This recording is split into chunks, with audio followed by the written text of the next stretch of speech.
मगर साहब ईवीएम पंजाब में अच्छा काम करती, हरियाणा में गड़बड़ हो जाती है। वो हिमाचल में अच्छा काम करती, उत्तराखंड में गड़बड़ हो जाती है। उत्तर प्रदेश में काम सही नहीं करती, दिल्ली में अच्छा काम करती है। कि पंजाब गया, कश्मीर गया, आधा आधा चला गया, और चला बंगाल गया, और चीन के हाथों मानसरोवर का हवा ऊंचा भाल गया। इसलिए जिन्होंने भारत की सांस्कृतिक गौरव के साथ कभी न्याय नहीं किया, जिन्होंने भारत की सामाजिक समरसता के साथ न्याय नहीं किया, जिन्होंने भारत की योग्यता के साथ कभी न्याय नहीं किया, वो जब भेष बदलकर आकर आज ये कहने का प्रयास करते हैं तो भारत की जनता पूरी तरीके से आश्वस्त है। और मजे की बात, विदेशी फोटो लगाते हैं।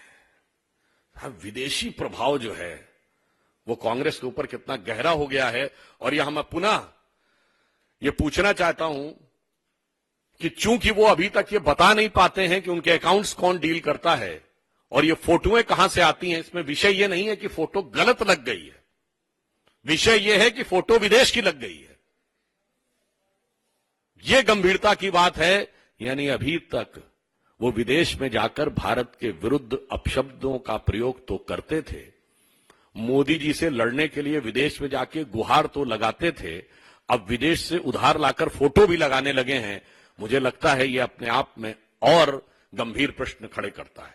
इसलिए हम स्पष्ट रूप से कहना चाहते हैं कि एक तरफ है हमारे प्रधानमंत्री श्री नरेंद्र मोदी जी के जांचे परखे खरे नेतृत्व में एकजुटता, श्रेष्ठता के साथ हर गरीब को न्याय देता हुआ, विकास के नए पथ पर ले जाता हुआ, सुरक्षा को सुदृढ़ करता हुआ और राष्ट्र के गौरव को बढ़ाने वाला एनडीए गठबंधन, और दूसरी तरफ आपसी अंतर्विरोधों से भरा हुआ, एक दूसरे के प्रति अविश्वास से भरा हुआ, केवल निजी स्वार्थ के आधार के ऊपर एक दूसरे को मात देने की भाव से आकर खड़े हुए, अपने अपने परिवार और भ्रष्टाचार को आने के लिए खड़े हुए, भ्रम से भरा हुआ एक गठबंधन।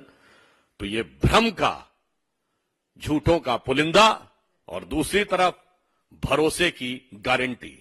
तो मोदी की गारंटी जो भरोसे की गारंटी है, और भ्रम का पुलिंदा जो उनके बयान से लेके और फोटो तक दिखाई पड़ रहा है। देश की जनता, विवेकपूर्ण जनता, इसके ऊपर सम्यक विचार करेगी। और मैं ये कहना चाहता हूं, जो कांग्रेस की फितरत रही है, आदत रही है, शरारत रही है, उसी के अनुरूप उन्होंने एक बार फिर भ्रम पैदा करने के लिए ही इस प्रकार का मैनिफेस्टो दिया है, जिसमें से एक भी चीज ना उन्होंने केंद्र में रहते हुए कभी पूरी की, ना राज्य सरकारों में रहते हुए पूरी की। जो आपने पहले कहा कि पर्सनल लॉ सुरक्षित रखा जाएगा, तो सुरक्षित नहीं, सर के ऊपर रखा जाएगा।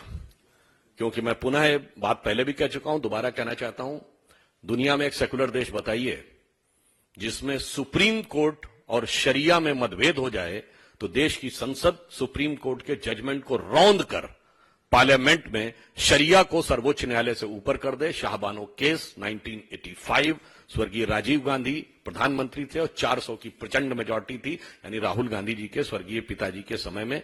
तो वो ये करके दिखाएंगे, वो समानता की बात नहीं करते, वो सीधे सर पे रखने की बात करते हैं। दूसरा बिंदु आपका क्या था? यही तो मैं कहना चाहता हूं कि उनकी स्थिति कुछ ऐसी हो गई, कहा भी ना जाए, चुप रहा भी ना जाए। तो मुझे लगता है मगर देश की जनता को भली भांति समझ में आए। अगला आपका तीसरा बिंदु था, हाँ, सीए को लेकर मैं अवश्य बताना चाहता हूं। देखिए, मैं आप सभी प्रबुद्ध लोगों को और जो करोड़ों दर्शक देख रहे हैं उनको बताना चाहता हूं, सीए को लेकर 2003 में गृह मंत्रालय की एक कमेटी गठित हुई, जिसमें था कि सिटीजनशिप अमेंडमेंट एक्ट में संशोधन करना है। उस कमेटी के अध्यक्ष थे स्वर्गीय प्रणब मुखर्जी। उसमें जो सदस्य थे उसमें जनेश्वर मिश्रा जी, ध्यान दें, लालू प्रसाद यादव जी और सपा। उसमें सदस्य थे स्वयं लालू प्रसाद यादव जी, राजद वाले ध्यान दें, कपिल सिब्बल जी, अंबिका सोनी जी सदस्य थे, कांग्रेस वाले ध्यान दें। और उसने कमेटी ने संस्तुति जानते क्या की थी कि पाकिस्तान और बांग्लादेश के माइनॉरिटीज को ही सिटीजनशिप देनी है। और सुनिए, 2003 एमएचए की committee headed by Pranab Mukherjee, जिनके सदस्यों के नाम मैंने बताए, उसके बिंदु क्रमांक 9 पे उन्होंने लिखा था कि इन देशों के मेजॉरिटी कम्युनिटी को इस एक्ट के तहत नहीं देनी है। इसीलिए कहा जाता है, अब बाकी सब तो बहुत सारी चीजें मैं दोबारा नहीं गिनाना चाहता, वो बोला क्या था, सरकारों ने प्रस्ताव क्या पारित किया था, संसदीय कमेटी में लिख के कुछ और आते हैं और बाहर कुछ और दिखाने लगते हैं, मतलब अंदर से कुछ और बाहर से कुछ और नजर आते हैं। बाकी आप लोग आगे खुद समझ पाते हैं। वैसे जहां तक चुनावी प्रक्रिया की बात है, तो भारतीय संविधान के अनुसार उस प्रक्रिया के संचालन के बारे में निर्णय लेने का अधिकार चुनाव आयोग को होता है। तो राजनीतिक दलों को उसके ऊपर टिप्पा टिप्पणी करने से बचना चाहिए, और जब चुनाव आयोग उन्हें आमंत्रित करता है सुझाव देने के लिए, तभी सुझाव देना चाहिए। इसके अलावा यदि आप सुझाव देते हैं तो साफ समझ में आता है कि आपका उद्देश्य राजनीति करना है। अनामिका जी, और वैसे मैं एक और बात पूछना चाहता हूं, यदि उनको इस बात पे आपत्ति है तो बड़ा देखिए कितना मजेदार बात वो बताते हैं। उनको ईवीएम को लेकर शक होता है, मगर साहब ईवीएम पंजाब में अच्छा काम करती, हरियाणा में गड़बड़ हो जाती है।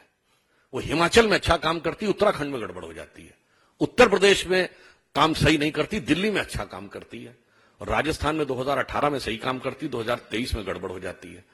और छत्तीसगढ़ में भी 2018 में सही काम करके 2023 में गड़बड़ हो जाती है। फिर वो बंगाल में, तेलंगाना में और आंध्र में तो बहुत सही काम करती है। अब क्या बताएं, गुजरात महाराष्ट्र में गड़बड़ हो जाती है।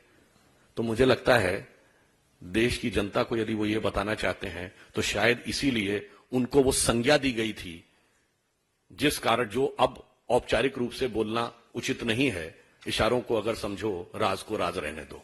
मुझे लगता है मैं पुनः कहना चाहता हूं कि इस विषय के ऊपर मैंने कहा ना, 4 पीढ़ियों से जो उनका स्टैंड रहा है। काका कालेलकर कमीशन की रिपोर्ट नेहरू जी के समय में बनी 1953, रिपोर्ट आई 1955, कांग्रेस रही 77 तक, 22 साल शांति। मंडल कमीशन की रिपोर्ट बनी, गठित हुआ 1978, रिपोर्ट आई 1980, तब तक इंदिरा जी आ गई, 9 साल शांति। तो जिन लोगों ने स्वयं कथनी ये करनी ये की है, उनकी कथनी भरोसा नहीं कर सकता। और मैं पुनः एक बात भी बता देता हूं, ये जो बाकी दल हैं जनता परिवार के, ये जो कहना चाहते हैं, इनके भी बहुत साफ बता देना चाहता हूं, इन लोगों का कभी भी समाज के वर्गों को वास्तविक सामाजिक न्याय दिलाने से कोई लेना देना नहीं था। ये सब कुछ इनकी सेल्फ राजनीति से गवर्न था। मैं दर्शकों को याद दिलाना चाहता हूं, आज की पीढ़ी जाके चेक कर ले, मंडल कमीशन की रिपोर्ट लागू हुई 7 अगस्त 1990। नवंबर 1989 में वीपी सिंह प्राइम मिनिस्टर बन गए थे, 11 महीने नहीं हुई। और आप बड़ा लॉजिकली सोचिए, 8 दिन बाद 15 अगस्त था और वो उनका पहला 15 अगस्त था। 15 अगस्त को घोषणा क्यों नहीं की? इस पे किताबें उपलब्ध हैं। शरद यादव जी ने एक किताब में स्वयं लिखा हुआ है कि 9 अगस्त को देवीलाल की रैली थी और उन्हें लग रहा था कि उस रैली में इतनी भीड़ आने वाली है कि जनता दल टूट जाएगा। और जनता दल की अंदरूनी राजनीति को बचाने के लिए उन्होंने किया, क्योंकि उस समय तक स्वर्गीय देवीलाल जी की कम्युनिटी ओबीसी में नहीं आती थी, ताकि बाकी लोग जाने ना पाए। अर्थात सामाजिक न्याय से इनका कोई लेना देना नहीं था, इनका उद्देश्य अपनी सत्ता को बचाने के लिए था।